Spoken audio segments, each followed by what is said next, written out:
Right now, another leader in the party, New York Congresswoman and House Republican Conference Chairwoman, Elise Stefanik. Congresswoman, it's great to see you this morning. Thanks very much for being here. Great to see you, Maria. Can you give us a sense of where we are on this continuing resolution?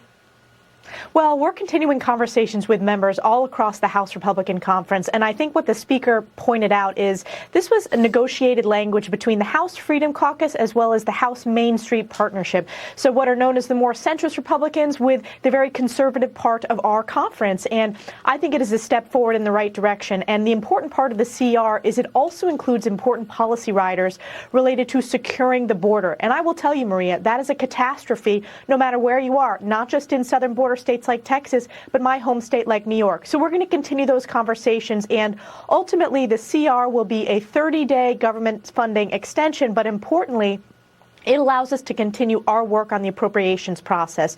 You talked about the historic national debt. House Republicans are committed to reining in spending, and as we move through the appropriations process, that's what we're focused on, to rein in the reckless spending that we've seen under Joe Biden. Yeah, I think it's really important that you underline where the common ground is. And I know that there's common ground around securing the border. We all know that it's a complete disaster and a massive national security threat.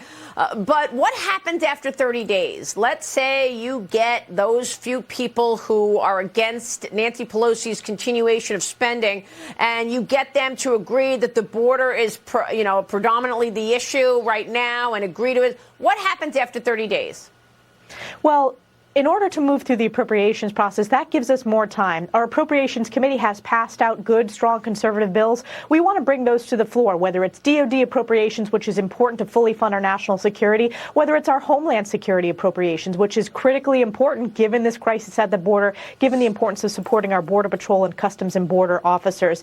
Importantly, Maria, here, what is missed in a lot of this is the first time the U.S. Senate in nearly a decade has actually passed appropriations bills. And you know who forced that? It was the House Republicans that forced that. Usually the Senate tries to jam the House with an omnibus, massive $1,000 spending package. We're not seeing that, so we want to make sure that the House has the strongest negotiating position when it comes to reining in our spending, and we believe this is the best way forward. The CR, which gives us 30 additional days, as well as important border security provisions, but that 30 days allows us to pass those appropriations bills to rein in spending. And we're going to do our job. The American people sent us to Washington to do our job, to be good stewards of taxpayer dollars. We're going to do just that. Yeah, but we're at $33 trillion in debt. I mean, how could you say we've been good stewards when, in fact, we're at $33 trillion? Look, I know, Congresswoman, that you've had some real victories within this process in terms of fully funding the DOD request of $826 billion for the defense, confronting the woke Pentagon issues, defunding the DOD's new abortion policy, funding border security, mandating enforcement policies. But your colleagues want more, and they want an end to this reckless spending. I mean, where are we on a budget? $6 trillion after all of the spending in the last 2 years? Isn't it supposed to be $1.5 trillion budget? Well, Maria, I join my colleagues in saying we have to stand up for taxpayers across this country. We have to rein in our nation's spending, particularly for the next generation. That's why we want to pass the CR, so we can continue in that 30 days to move good conservative appropriations bills and really rooting out the waste, fraud, and abuse in these various agencies, the duplicative programs, and the gross overreach and explosion of federal spending that we've seen just in the past 2 years. Joe Biden and House Democrats and Senate Democrats added $10 trillion in the next decade in just 2 years of unified single-party rule. So this is an area where House Republicans agree on. This is why earlier this year, when it came to the debt ceiling negotiations, this was the first time ever that when it came to budget caps, that we will spend less than the last Congress. So we're going to continue to work through that appropriations process and communicate that with the American people, who are also forced to balance their budgets in a very challenging economy. Well, the Speaker, Kevin McCarthy, joined me on Sunday Morning Futures on Sunday, and I spoke with him about balancing this need to keep the government funded while also deepening the probe into the alleged bribery and money laundering that your colleagues have talked about with Joe Biden. I asked him if he's going to subpoena Hunter Biden. Watch this. The one thing American public has to understand is there's a strategy behind everything. We only follow facts. Hunter Biden will get subpoenaed, but when's the appropriate time? Do you do it because television wants it, or do you do it around the facts and the timing when Comer? I think we should have the bank statements to actually know where did the money go, so you would know the questions to ask Hunter Biden. So, Congresswoman, is the spending fight complicating the Biden probe?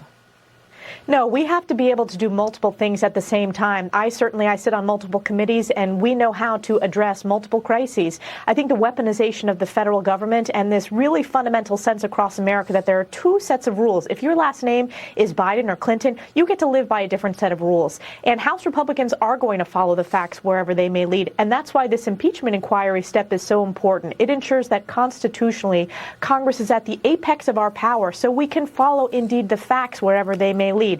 I have always said, and I believe, that this is going to uncover the greatest political scandal and corruption scandal in American history, that Joe Biden was deeply tied into Hunter Biden's illegal business dealings. So we will follow those facts. I support the Speaker in taking this step towards impeachment inquiry, but it's about transparency for the American people. We have to root out corruption wherever it lies, especially if it lies in the Oval Office. Yeah, no, I understand that, but it's interesting to see pushback from members even there. It was hard enough getting the impeachment inquiry. For months, people were saying, why isn't he launching an impeachment inquiry after 176 suspicious activity reports, witness testimony alleging bribery, and emails talking about this business? And yet the Republicans are having a hard time getting united on anything. Why is it so hard? When Nancy Pelosi was the Speaker, she had her way of getting everybody in line, and she pushed through all that legislation. Why is it so hard for the Republicans to all agree on these things?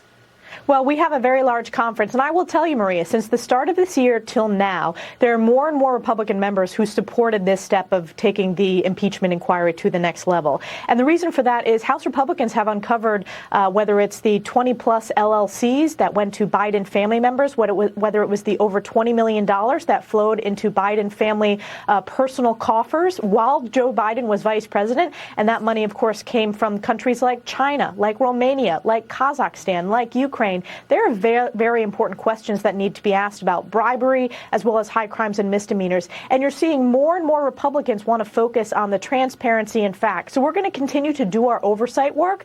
And I think members ultimately, when it comes to rooting out corruption, I believe they fully support that and are going to fully support this process moving forward, especially as more facts and evidence comes out about criminal behavior. All right. We'll be watching all of that. Congresswoman, thanks very much. We'll, of course, be watching your work. Thank you. Thanks, Maria.